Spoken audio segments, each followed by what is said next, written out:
আসসালামু আলাইকুম। রিভু ঘর থেকে আজকে আপনাদের জন্য নিয়ে এসেছি একটা টিপস, যেটা হলো ছাতু শরবত। গরমের সময় ছাতু শরবত খুব উপকার প্রত্যেকটা মানুষের জন্য।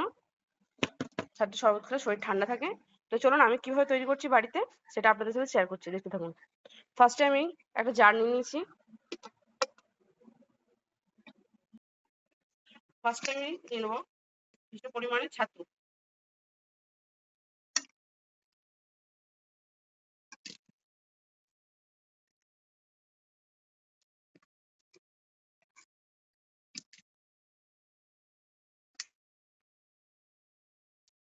আমি নিয়েছি কাঁচা পেঁয়াজ, কাঁচা লঙ্কা।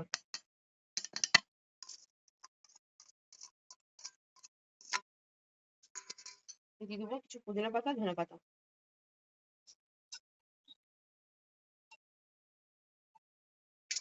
দিয়ে দেবো পরিমাণ মতো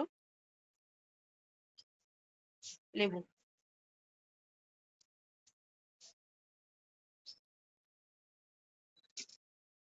যাদের কাছে লেবু থাকে না, ভিনেগার ব্যবহার করতে পারে। দিয়ে দেবো কিছু পরিমাণ বিট লবণ।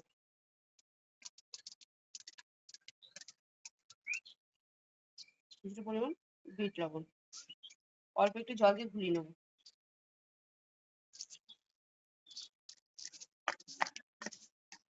ভালো করে এটা মিশিয়ে নেব।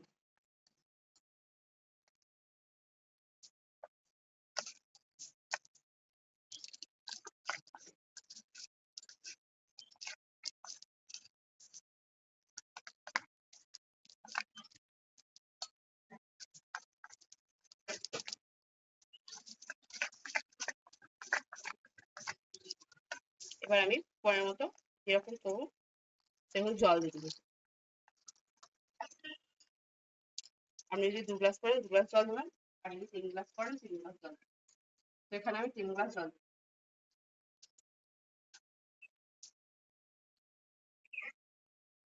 1 গ্লাস অলরেডি দিয়ে দিয়েছি।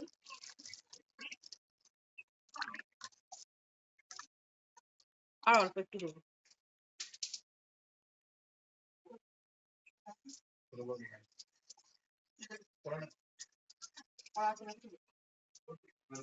আর একটু জল দেবো। লবণটা আপনারা পরিমাণ মতো দেখে নেবেন টেস্ট করে।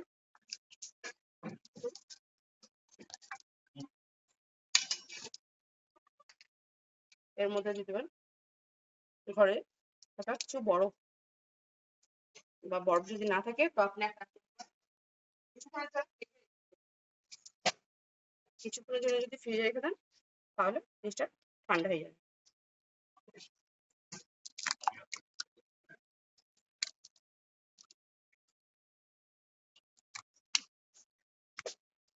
অল্প দিয়েছি যেহেতু, বেশি দিন এবার একটু টেম্পারেচার মনে চলে আসবে, এলে এবার খাওয়া।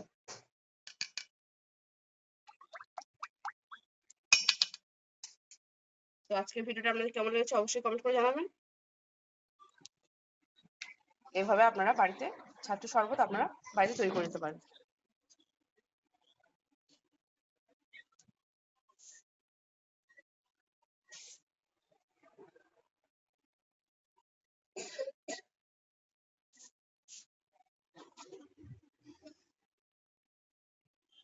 আজকের ভিডিওটা আপনাদের কেমন হয়েছে অবশ্যই কমেন্ট করে জানাবেন। কমেন্ট করতে ভুলবেন না।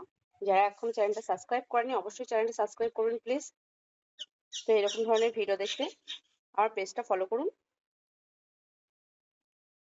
আর আজকের ভিডিওটা আপনার বাড়িতে ট্রাই করুন। ছাতুর শরবত ঠান্ডা ঠান্ডা গরমের সময় খুব উপকার। ভিডিওটা আমি এখানেই শেষ করছি।